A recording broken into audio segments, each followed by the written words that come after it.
The male loneliness epidemic. And you guys are actually getting this completely wrong. And I want to break it down in this video. So let's go. Let's jump into it. You guys think that you're actually lonely, but you're actually just alone. And I want to give you some of the differences on how I interpret it in my own particular life because I'm going through it right now. And I'm trying to find all the information to help me get through it. I've talked about it in a previous video, if you take a look on my channel, where I talk about the male loneliness epidemic. And I framed it two ways: being alone and actually being lonely. And you got to reframe your mind when it comes to this. You have to look at your life and understand it like this. What we're actually really going through and what you may be feeling is loss of connection. We know in the last 5 to 6 years from 2020 that people pretty much went into their own little subcategories and their own echo chambers, and we feel like we're very much to ourselves. It's hard to make friends. It's hard to make new connections with people because we don't have a sense of community anymore, or we don't make connections anymore, right? Yeah, all those C's. But that's what we're missing right now. That's why we have a male loneliness epidemic, right? We sat there and we really thought that it really started with women. The idea that we can't get partners and relationships and stuff. That's not what it is. No. Us men, we lack community. As someone who had to make a small subset of friends, where I created my own community of friends in the last 5 to 10, I would say the last 6 to 7 years, I realized that was what I was missing. Community, your wolf pack, your closest male friends that you can open up to.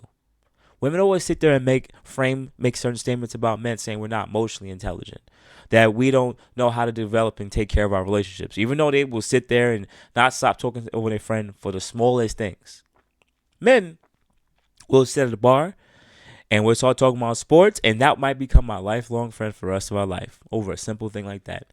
No matter if he's white, black, Asian, gay, straight, whatever it is, doesn't matter, right? But at the end of the day, what you're lacking is connection. But let me just step back and say, there's alone and being lonely. When you are alone, that means you're in a physical. You're physically alone. You may not have a partner. You may not have family around you. You may not have friends that are close with you.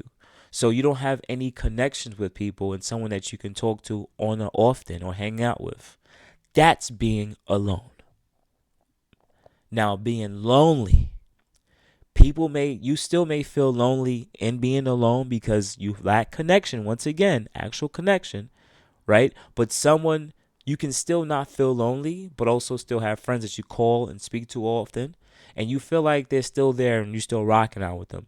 You just don't have someone in the physical. Now, when you're lonely, you feel loneliness. You may have friends and family that are there for you, that are close to you physically.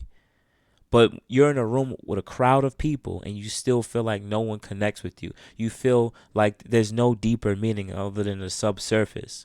And that's what a loneliness is actually a lot more worse than actually feeling alone. And that's what men are going through right now. They lack connection with people with similar interests and anything that goes to a deeper level other than maybe just sports, right?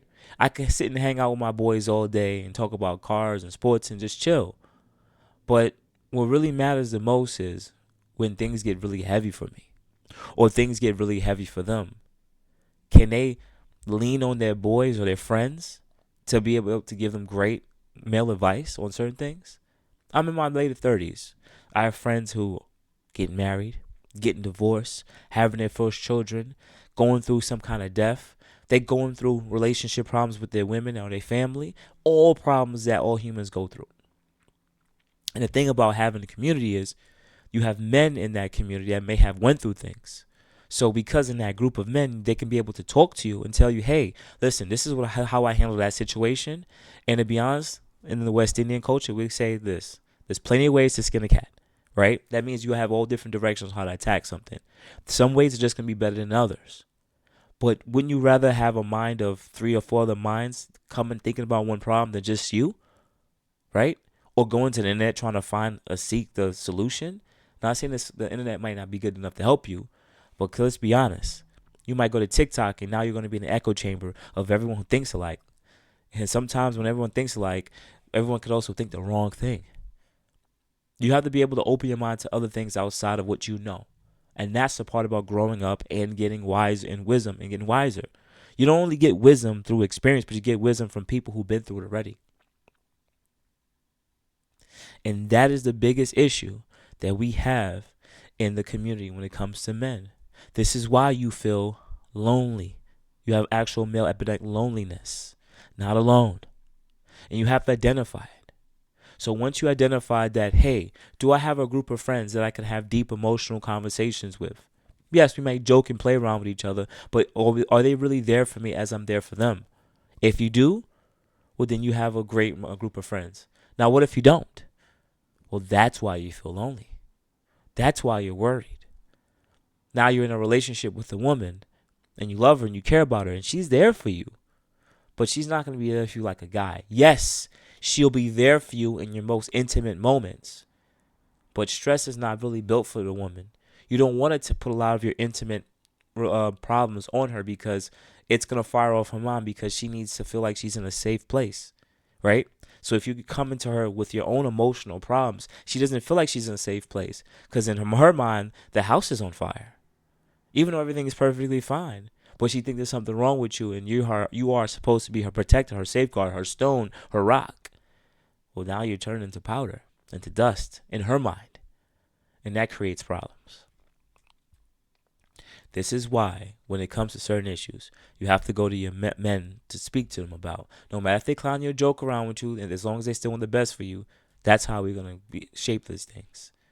You might need to. We in the black community we lack older mentors. Yes, because that's I hate to say it, we don't have fathers, right? So a lot of us don't have fathers. We don't have like older male people to actually look up to and actually go to and have these conversations with. And if they are, hopefully they give us good information. Because if it's bad information, it will just keep going over and over through the generations. At the end of the day, when we sit there and we reframe this, we need to work on developing friendships with the same sex friends that we have, right? We need to build those up. And you might need to be the guy to go and do so. Call your friends over and just have a night where you sit and talk about different things.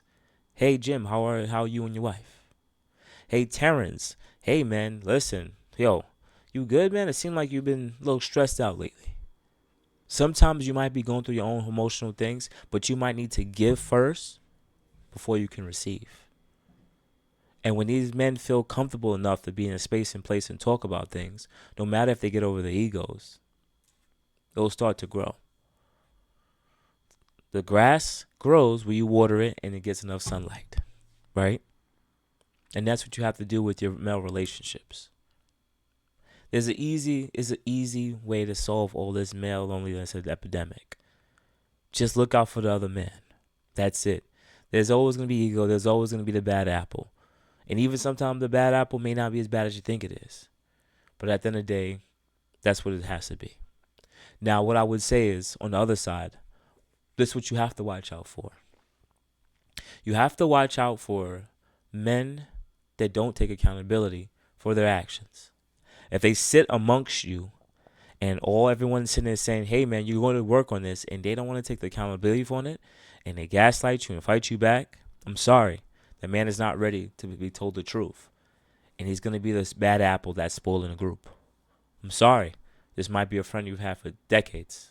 It might be a family member. Whatever it may be. They're not ready for that type of word. And that's okay. Right? Just untether that with love or let the tether be extremely long. When they're ready, when they want to talk to you, they'll come. Or they may take it and feel offended and don't want to talk to you anymore. And that's okay. That's all right. But it will hurt. I know. But it's something you have to do. You have to protect the group as the group needs to protect itself. Right? If you have any men around you that have harsh vices, alcoholism, drug use, sex use, bring that to them as a problem. Let them know that's an issue. They got to work through it. Once again, don't call the kettle black if you also got a black kettle. You know? But you can absolutely tell, it's not judge them, but you can actually tell them, hey, that's not really good thing for you, man. It's very harmful because if you see it's affecting their life, you say something. We're supposed to care by thy neighbor, and you're not. We got to work on that.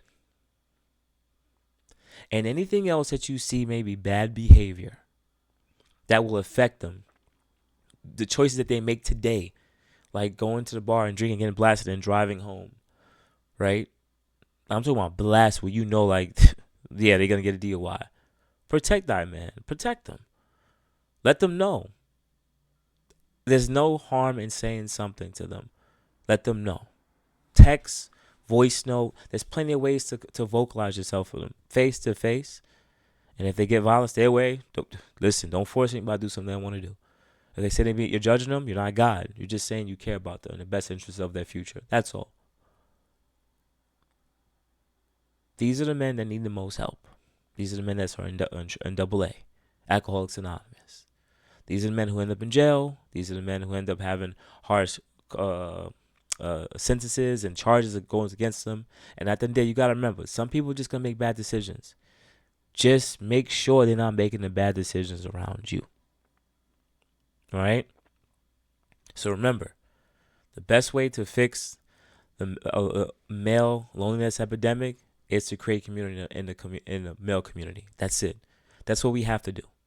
And we want to sit there and push against it. No, that's what we need to do. We need to develop more of these male relationships and actually build up a strong wolf pack of men in every single group, in every subset. Women have it. They still have it. When they go through some of the worst parts, guess what? They have a bunch of ladies to lean on and be there for them. And that's why they could get to sit there and cry with them and move on. Men, we go sit in the dark and drink alcohol. It's not good. It's not good. All right, guys. I really appreciate y'all. Thank you, guys. You have a good day.